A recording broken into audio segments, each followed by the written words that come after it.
Seja muito bem-vindo. Eu tive um grande prazer de aceitar o seu convite para essa entrevista. Espero ser útil, espero esclarecer muitos pontos atuais que está existindo na política internacional, na estrutura financeira internacional e algumas questões que realmente precisam ser debatidas. Eu estou presidindo a Federação das Câmaras de Comércio Exterior. Eu sou o decano da federação, é a entidade mais antiga do comércio exterior no Brasil. Nós temos 75 anos de história. Nossos estatutos foram feitos pelo Dr. José Bernardo Cabral, nosso senador, que foi relator da Constituinte do Brasil. E a federação hoje tem 64 países, 64 câmaras de comércio que atuam conjuntamente com a gente e atuamos em todos os segmentos possíveis de ajudar e aprimorar o comércio exterior brasileiro. A federação ela é consultada permanentemente por órgãos do governo, os ministérios, para fazer estudos macroestratégicos das posições que vêm a existir, de projetos futuros e entendimento do que está existindo hoje no mundo, que as coisas mudam muito rápido, né? Nós vivemos em tempos de alta mudança, em alta velocidade. E o que temos mais de sentimento é que as coisas estão muito voláteis atualmente, né? Todo mundo sabe o que está acontecendo no planeta. O senhor gostaria de contribuir para que todos conhecessem um pouquinho melhor o papel da federação em relação a essa relação interpaíses, principalmente, como hoje é uma federação bastante atuante no Brasil, e o senhor como representante aqui no Brasil, como tem sido essas relações e como tem se frutificado, e qual a importância dessa federação para o nosso país e para outros países que participam dela? Boa pergunta, e oportuno esclarecer esses pontos de vista. Nós temos uma atuação muito intensa. Nós temos atualmente, eu acho que 22 conselhos setoriais. Temos conselho de literatura, temos conselho de cultura, temos conselho de propriedade intelectual, temos conselho de logística, conselhos jurídicos, enfim, são muitos conselhos que atuam em todos os segmentos possíveis para ajudar a relação e a compreensão da estrutura que temos hoje no comércio internacional. A federação, como é permanentemente consultada por órgãos do governo, e para pensar a macroestratégia do comércio exterior, nós também consultamos os nossos pares internacionais para criar consciência e ver como nós podemos criar harmonia entre os países que nós temos relações. Eu me sinto muito confortável para fazer esse trabalho porque, como disse, eu já estou há 42 anos aqui, eu sou decano da federação. E atualmente, o que acontece? O Brasil já teve um protagonismo muito mais importante, muito mais atuante no comércio exterior e nas relações internacionais. Infelizmente, algumas coisas aconteceram no governo passado que não ajudou. A gente viveu como pária no governo passado. Essa é uma realidade. Nós não temos questionamentos políticos, nós não somos uma entidade política, nós somos uma entidade de fomento ao comércio exterior e harmonização das relações para aprimorar o comércio exterior. O ano passado, nós recebemos 64 delegações da China, que nos revisitaram de várias províncias. Eu tive o prazer de receber uma visita de cortesia do embaixador chinês, agradecendo nossa atuação de aprimoramento do relacionamento com a China, que hoje é nosso maior parceiro comercial.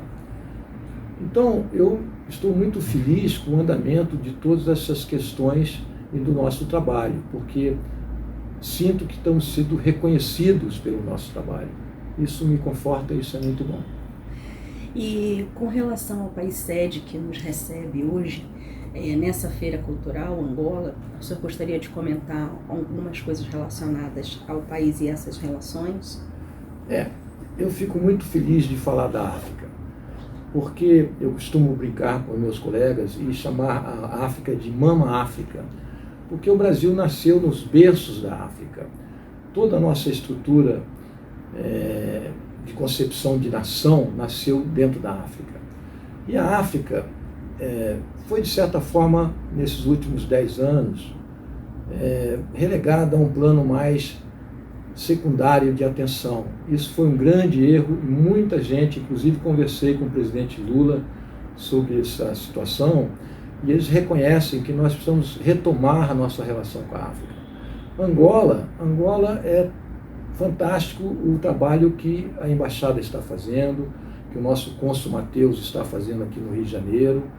Nós temos trocado muitas informações e acredito que nós vamos poder fazer coisas incríveis com relação à África agora, porque está criando-se um consenso de juntar o Banco of China, o Banco do Brasil, o BNDES, o Banco de Desenvolvimento Africano, que é muito atuante, para criar um cenário de políticas de finanças, políticas para que possa criar financiamentos de longo prazo. Eu acho que isso vai mudar muito daqui para frente, porque na hora que se tem um financiamento de longo prazo, o comércio funciona melhor. Quando o comércio funciona melhor, a sociedade vai bem, porque arrecada-se mais imposto, as pessoas se interagem mais a nível de qualidade de vida, né, nesses países. E a África, a cultura da África é tão rica, e ao mesmo tempo só existem 2 continentes no mundo que estão considerados hoje por algumas entidades internacionais, inclusive a última reunião de Davos falava sobre isso, que tem a capacidade de expandir o crescimento, que é a América Latina e a África, porque não foi devidamente ainda explorado. Mas hoje, o comércio que existe na África e com as riquezas que tem na África, e com a ordenação jurídica que está começando a existir, inclusive com a participação da OAB Rio de Janeiro, que tem uma Câmara que está atuando em assistência jurídica junto com os países da África, isso vai dar segurança a nível dos contratos. E quando tem segurança a nível dos contratos, segurança jurídica, tem aprimoramento dos negócios. Isso vai ser muito bom. Maravilha.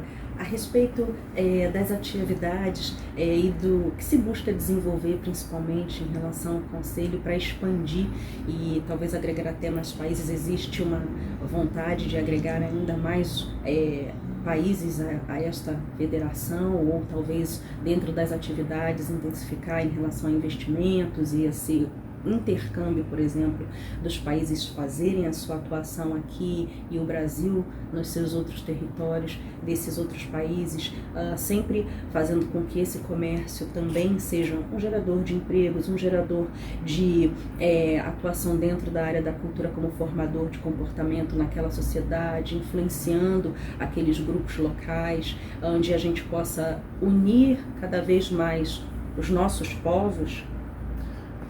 Boa colocação, muito oportuno o que você está me perguntando. Porque hoje a situação que nós temos de constrangimento de tarifas liderada pelos Estados Unidos com a nova administração do governo americano tem sido para desarranjar toda a estrutura que foi construída durante anos e anos pós-Bretton Woods, né? Então eu acredito que isso tudo vai ser reorganizado nos próximos anos. Não tem como ser diferente. E com relação à atuação da FCCE para criar sintonia entre os países, desenvolvimento, financiamento, essas estruturas internacionais, o mundo todo está se deslocando para a Ásia. Os BRICS hoje é um exemplo e tem sido um fator de muita preocupação do G7. Hoje os BRICS são maiores que o G7, dos países do G7. E o que acontece e por que acontece? O endividamento americano é insuportável da forma que existe. Eles têm 39 trilhões de dólares de endividamento, não tem como pagar se não for repensado todo o cenário de reescalonamento desses endividamentos. Domesticamente, os Estados Unidos têm um endividamento de 32 trilhões de dólares. É impossível se não sentar na mesa e repensar Bretton Woods. Que Bretton Woods nasceu ali no pós-guerra, 80 anos atrás, e que foi fundado o Fundo Monetário Internacional, o Banco Mundial, todas essas organizações que fazem as regras internacionais de comércio. Em 1971, o presidente Nixon decidiu por si mesmo e pelo pensamento de nova situação financeira do mundo e desprezaram a paridade do ouro para o dólar. E aí o dólar passou a ser uma moeda sem lastro. E hoje, essa moeda sem lastro é um grande problema do mundo e é o grande problema dos Estados Unidos. Eu tenho defendido intensamente que nós precisamos criar uma forma de ajudar os Estados Unidos a administrar esse imbróglio que foi criado nesses anos todos, que não tem solução sem todos os países sentarem na mesa, as suas lideranças sentarem na mesa, chegarem a um comum acordo e reinventarem Bretton Woods, nascer uma nova situação para o planeta. E aí eu acho que é possível que o mundo encontre a paz e as coisas marchem de uma forma diferente que está hoje extremamente conturbada. Está muito difícil explicar. Você vê que a União Europeia, muito constrangida com toda essa situação de tarifa, os países da África, o presidente Trump, eu não sei se por erro ou por uma situação de descuido da sua assessoria, até os pinguins de uma ilha deserta estão pagando taxa, que é um absurdo. Mas eu acho que, eu gosto muito dos Estados Unidos. Eu acho que nossa cultura ocidental foi muito liderada pelos americanos. Tenho grandes amigos nos Estados Unidos. Eu acredito que o presidente Trump está fazendo um esforço muito grande de colocar a nação deles no trilho da sensatez. E vai conseguir fazer formas de encontrar solução para isso. O problema é fazer da forma que está existindo, porque está sendo umas decisões unilaterais, está existindo pouca negociação, e nós vivemos num planeta que é um planeta único, são de todos os países, de todas as nações, né? E algumas guerras, umas guerras híbridas que existem, algumas guerras por procuração que existem, está também criando grande constrangimento internacional. E eu acho que vai ser um grande momento de acomodação e nascer um novo cenário internacional e de paz. Eu torço para isso. A gente poderia falar se, por exemplo, os maiores desafios, as maiores dificuldades hoje em relação a manter essa boa relação de comércio, de troca dentro da economia, dentro da relação interpovos, é também afetada por esses conflitos que às vezes são regionais, as guerras que são hoje atuais, ou se historicamente isso já vem sendo tratado de tantas formas que já não é um diferencial na atuação da federação, e isso é facilmente lidado por todos através dos conselhos, através da sua presidência e também, né, ao contato com os outros países, como algo que já é esperado, que já é fato contínuo, que sempre vai acontecer em algum lugar, e vocês conseguem facilidade em lidar com esse tipo de problema, digamos assim, quando ele se torna algo real.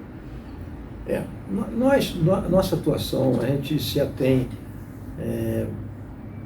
na macroestratégia do comércio internacional. As questões políticas, nós somos observadores. Nós conhecemos e lidamos com muitos diplomatas. De certa forma, o comércio depende dos conflitos que existem. Esses conflitos que existem, eles têm até um pensador americano que fala muito de guerras eternas. Tem guerras que duram muitos e muitos anos antes do que está a data atual. O problema todo hoje é a desorganização que está existindo até com o avanço da tecnologia. Por exemplo, a tecnologia, com a inteligência artificial, que é a maior preocupação de muitos e muitos países, é uma preocupação a nível mundial, ela pode desempregar 40% da força de trabalho no mundo. E o que significa isso? Significa que todo mundo está tenso com a inteligência artificial. Mas todo mundo não parou de pesquisar a inteligência artificial. Quando nasceu o ChatGPT, quando nasceu os bots todos, hoje já tem mais de 48 bots. E cada vez nascem mais bots de inteligência artificial. O que acontece? A China, com o DeepSeek, e com essas inovações, acaba envelhecendo um processo que foi amadurecido de uma forma que custava bilhões de dólares, o DeepSeek custou 6 milhões de dólares e criou um constrangimento de concentração de orçamento para fazer com que funcionasse um sistema, e outros descobrem que o sistema pode funcionar mais barato. O que existe é uma grande briga de gente grande para ter controle do planeta a nível do comércio, né? Nós somos muito pequenos para influenciar esse cenário. Nós, na verdade, nós participamos desse cenário como coadjuvantes. Nós não somos protagonistas. O protagonismo pertence muito mais aos embaixadores, mais o pessoal, aos corpos diplomáticos, muito mais aos governos em si, que traçam as suas políticas de longo prazo. Eu torço para que todos esses conflitos acabam caminhando num cenário que caminhe para a paz. E é muito difícil. Você veja o Oriente Médio, né? O conflito do Oriente Médio está desde a criação do Estado de Israel. O conflito da Ucrânia, com a União Soviética se desmembrando e resistindo à Federação Russa hoje, criou esses cenários que está de guerras antigas, como você citou, que está em confronto com a comunidade europeia, né? Então, esses cenários todos, eu acho que só pode ser resolvido se as lideranças do planeta, as lideranças do mundo, sentam na mesa e se reinventem. Se reinventa a nível do comércio, se reinventa a nível das finanças internacionais, e é um grande momento. É um grande momento porque os chineses dizem uma situação que eu gosto muito de observar, que nas oportunidades, nas crises, aparecem as oportunidades, né? Sempre nas crises tem oportunidade. E, de repente, pode aparecer uma oportunidade e ter acomodações. A federação é coadjuvante, ela não tem uma influência que possa ser tida como importante nesse cenário. Isso pertence mais à ordem de governos e de liderança a nível global. Desde que nasceu a ONU, esses 5 países que pertencem, que estão compondo o Conselho de Segurança da ONU, que o Brasil tem feito um esforço enorme para entrar, a Índia tem feito um esforço enorme para entrar, mas até hoje não existiu nenhuma mudança dentro do Conselho de Segurança da ONU. A ONU, de certa forma, precisa ter uma reinvenção também. Precisa ser, a nível da gestão dos interesses das nações do mundo, acaba sendo consolidada nos interesses dos 5 nações que compõem o Conselho de Segurança da ONU. Então, estou falando como observador à distância, muito mais na pessoa física de pensar tudo que está existindo do que da federação. A federação, ela se atém ao protagonismo que a gente exerce e aconselhar o Brasil, as nações que têm as câmaras que pertencem aqui ao nosso colegiado, para que a gente some esforços para aprimorar o comércio entre nossos países. E aí a gente para aí. Mas muitas vezes a gente é forçado a interceder determinadas situações, como é o caso das tarifas, né?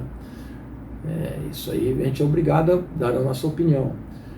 E essa questão BRICS, Comunidade Europeia, Comunidade Africana, tudo está dentro, o mundo foi interligado para se globalizar.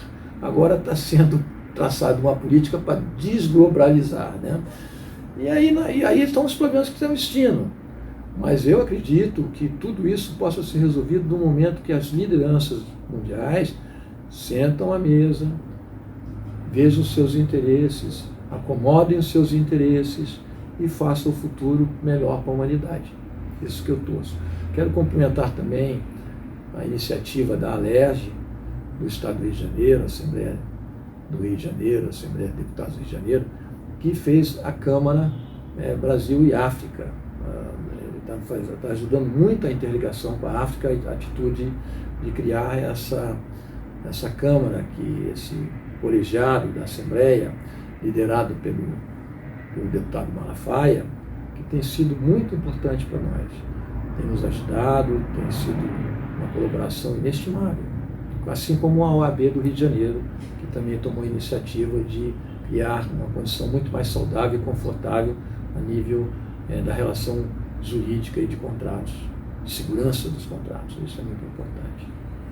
Ou seja, contanto que a economia vá bem, as relações se permeiam. Para a gente encerrar, seria interessante, o senhor já que citou o BRICS, a gente está nesse momento atual, já com essa liderança também atuante dos BRICS aqui, conversando em conjunto. O senhor gostaria de falar um pouquinho sobre esse assunto? Vamos falar isso. É importante, né, trazer... Vamos falar sobre isso, que é muito importante mesmo. O presidente Trump disse que se alguém tirasse o dólar da relação com as negociações internacionais, que já está existindo, muita gente está fazendo negócios sem passar pelo dólar.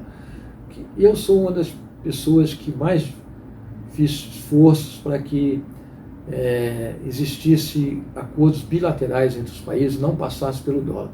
Estou arrependido. Conversei com muita gente outro dia, inclusive do Banco Central. Por quê? Porque não dá para fazer isso rapidamente. Tirar o dólar como referência internacional é muito difícil e cria muita insegurança financeira para o mundo. Pode desarranjar o mundo. Então, eu acho por isso a necessidade de sentar na mesa as lideranças. O BRICS não ameaça ninguém. O BRICS pode somar esforços. Sugeri à presidente Dilma, por correspondência, que é a presidente do banco do NDB, do New Development Bank, que é o banco dos BRICS, que a presidente Dilma convidasse o presidente Trump para sentar na mesa e os G7 para repensar Bretton Woods. Não tem nenhuma ameaça nisso. O dólar pode continuar existindo e fazendo todas as performances de garantia que seja necessário, e é bem-vinda. A China não gosta dessa ideia de o RMB assumir a liderança do comércio internacional a nível financeiro. Por que não interessa? Porque a China detém 9,5 trilhões de dólares de moeda americana, de Treasury Bonds. O Japão é o segundo, ou talvez seja o primeiro, por causa dos hedge funding, em termos de reserva de Treasury Bills americano. E não interessa, porque na hora que a moeda e o dólar perde valor a nível dos negócios internacionais, eles também perdem valor nos seus ativos, que estão nas carteiras dos seus bancos centrais. Então acaba sendo um tiro no pé. Os BRICS não ameaçam ninguém. Os BRICS querem uma acomodação nova para isso, porque os próprios americanos, a própria comunidade europeia, todo o mundo está sentindo que precisa uma nova acomodação de finanças para o planeta, para o mundo. E isso vai acontecer. Vai acontecer, porque eu acredito que essa consciência já existe. O que não existe é boa vontade para perder poder, né? Ninguém gosta de perder poder. E o dólar é a moeda homogênica do mundo hoje. Mas da forma que está, não vai ser por muito tempo, eu acredito. E é bom que eles ajudem os americanos a consertar a situação. O senhor quer deixar uma mensagem final, convidando as pessoas a conhecer mais o trabalho da Federação, principalmente os países lusófonos que nos assistem? Sim, eu recebo muitas delegações estrangeiras. Permanentemente estou recebendo o pessoal da África, estou recebendo pessoal, muita gente da China, dos Estados Unidos. Nós estamos apoiando um evento que os Estados Unidos está fazendo. Eu sou um apaixonado pelos Estados Unidos. Parece que eu estou fazendo críticas aos Estados Unidos. Não é, é uma crítica saudável, uma crítica para aprimorar o nosso relacionamento. E todas as pessoas que quiserem fazer negócio, que as câmaras de comércio já estejam filiadas a gente, que nós temos condições de ajudar e melhorar o intercâmbio comercial, tanto da importação como da exportação, que é o trabalho da Federação, que nos procure. Estamos à disposição para ajudar. Muito obrigado. Maravilha.